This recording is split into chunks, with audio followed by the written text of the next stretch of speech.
ಚುನಾವಣಾಧಿಕಾರಿಗಳ ವಿರುದ್ಧ ದುರುದ್ದೇಶದಿಂದ ಸುಳ್ಳು ದೂರು ನೀಡುವ ಕೇಸ್ಗಳು ಹೆಚ್ಚಳವಾಗ್ತಿವೆ.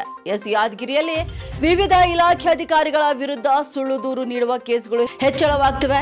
ಹಲವು ಸಂಘ ಸಂಸ್ಥೆಗಳಿಂದ ದೂರು ನೀಡುವ ಕೇಸ್ಗಳು ಬಂದಿವೆ. ಇನ್ನು ಸರ್ಕಾರದ ಜನಪರ ಯೋಜನೆಗಳ ಅನುಷ್ಠಾನದ ಬಗ್ಗೆ ದೂರು ನೀಡುವ ಪ್ರವೃತ್ತಿ ಹೆಚ್ಚಳವಾಗ್ತಿದ್ದು, ದೂರು ನೀಡಿ ಅಧಿಕಾರಿಗಳ ಮೇಲೆ ಒತ್ತಡ ಹಾಕಿ ನಂತರ ದೂರನ್ನ ಹಿಂಪಡೆಯುವ ಪ್ರವೃತ್ತಿ ಹೆಚ್ಚಳವಾಗ್ತಿದೆ. ದೂರು ನೀಡಿ ದೂರು ವಾಪಸ್ ಪಡೆಯುತ್ತಿರುವುದಕ್ಕೆ ತನಿಖೆ ಹಂತದಲ್ಲಿ ಸಮಯ ವ್ಯರ್ಥವಾಗ್ತಿದೆ. ಸುಳ್ಳು ದೂರಿನಿಂದ ಸರ್ಕಾರದ ಹಣ ಕೂಡ ವ್ಯಯವಾಗ್ತಿದೆ. ಪ್ರತಿಶತ 10ರಷ್ಟು ಸುಳ್ಳು ದೂರುದಾರರಿಂದ ಪ್ರತಿಶತ 90 ನೈಜ ದೂರುಗಳಿಗೆ ನೀಡಬೇಕಾದಂತಹ ಸಮಯ ವ್ಯಯವಾಗ್ತಿದೆ. ಸುಳ್ಳು ದೂರಿನಿಂದ ಸರ್ಕಾರಿ ಅಧಿಕಾರಿಗಳಿಗೆ ಮಾನಸಿಕ ಯಾತನೆ ಕೂಡ ಆಗ್ತಿದ್ದು, ಅನಗತ್ಯ ತನಿಖೆಯಿಂದ ಅಭಿವೃದ್ಧಿ ಕಾರ್ಯಕ್ಕೆ ಅಡ್ಡಿಯಾಗ್ತಿದೆ.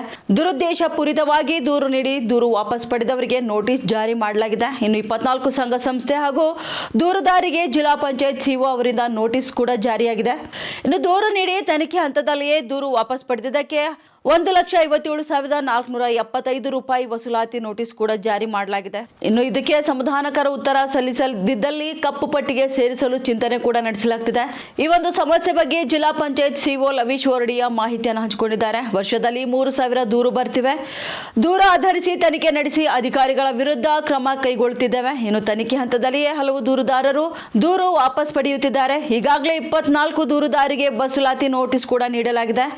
ನೈಜ ಸಮಸ್ಯೆಗಳಿಗೆ ದೂರು ನೀಡಿದ್ರೆ ಯಾವುದೇ ಸಮಸ್ಯೆ ಇಲ್ಲ, ಆದರೆ ಸುಳ್ಳು ದೂರು ನೀಡಿ ವಾಪಸ್ ಪಡೆದರೆ ದೂರುದಾರರನ್ನ ಕಪ್ಪು ಪಟ್ಟಿಗೆ ಸೇರಿಸಲಾಗ್ತಿದೆ ಎಂದು ಅವರು ಹೇಳಿಕೊಂಡಿದ್ದಾರೆ.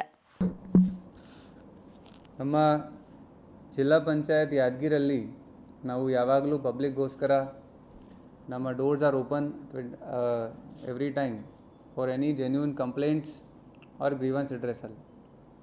ನಮ್ಮಲ್ಲಿ ಒಂದು ವರ್ಷದಲ್ಲಿ ಸುಮಾರು 3,000 ಕಂಪ್ಲೇಂಟ್ಸ್ ಎಲ್ಲ ಬರ್ತವೆ.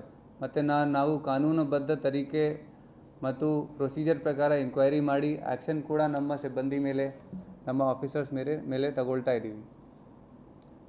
ಈ ಕೆಲವೊಂದು ದಿವಸದಿಂದ ನಾವು ಏನು ಅಬ್ಸರ್ವ್ ಮಾಡ್ತಾ ಇದ್ದೀವಿ, ಕೆಲವೊಂದು ವ್ಯಕ್ತಿಗಳು, ಕೆಲವೊಂದು ಸಂಘಟನೆಗಳು ನಮ್ಮಲ್ಲಿ ದೂರು ಕೊಟ್ಟಿದ ಮೇಲೆ ಇಲ್ಲಿ ಜಗಳ ಮಾಡ್ತಾರೆ, ಧರಣಿ ಮಾಡ್ತಾರೆ, ಎಲ್ಲ ಸುದ್ದಿ ಆಗುತ್ತೆ. ಅದಾದಮೇಲೆ ಏಕಾಏಕಿ ಕಂಪ್ಲೇಂಟ್ ವಾಪಸ್ ವಿಡ್ರಾ ಮಾಡ್ತಾರೆ. ಆ ಒನ್ ಕಂಪ್ಲೇಂಟಲ್ಲಿ ನಮ್ಮದು ಸುಮಾರು 5,000 to 20,000 ರೂಪೀಸ್, ಇನ್ನೂ ಜಾಸ್ತಿನೂ ಕೆಲವೊಂದು ಸತಿ ಖರ್ಚಾಗುತ್ತೆ. ನಮ್ಮದು ಸ್ಟೇಷನರಿ ಖರ್ಚು ಇರ್ತದೆ, ವಾಹನದು ಖರ್ಚು ಇರ್ತದೆ, ಸ್ಪಾಟ್ ಇನ್ಸ್ಪೆಕ್ಷನ್ಗೆ, ಸಿಬ್ಬಂದಿದು ಸಮಯ ವ್ಯರ್ಥ ಆಗುತ್ತೆ, ಸರ್ಕಾರಿ ಆಫೀಸರ್ಸ್ದು ಅಧಿಕಾರಿಗಳದ್ದು ಸಮಯ ವ್ಯರ್ಥ ಆಗುತ್ತೆ. ಸೊ ಅದು ಎಲ್ಲ ನಾವು ಕೆಲವೊಂದು ಸಮಯದಿಂದ ನೋಡ್ತಾ ಇದ್ದೀವಿ. ಉದಾಹರಣೆಗೆ ಒಂದು ಭಾರತೀಯ ನ್ಯಾಯ ಸಂಹಿತ ಸೆಕ್ಷನ್ 212, ಸೆಕ್ಷನ್ 217 ಮತ್ತು ಸೆಕ್ಷನ್ 248 ಪ್ರಕಾರ ಒಂದು ಅಪರಾಧ ಕೂಡ ಇದೆ. It is a crime. ಮತ್ತು 5 ವರ್ಷ ಕಾರಾಗೃಹ ಮತ್ತು 2 ಲಕ್ಷವರೆಗೂ ದಂಡ ಅವಕಾಶ ಕೂಡ ಇರ್ತದೆ.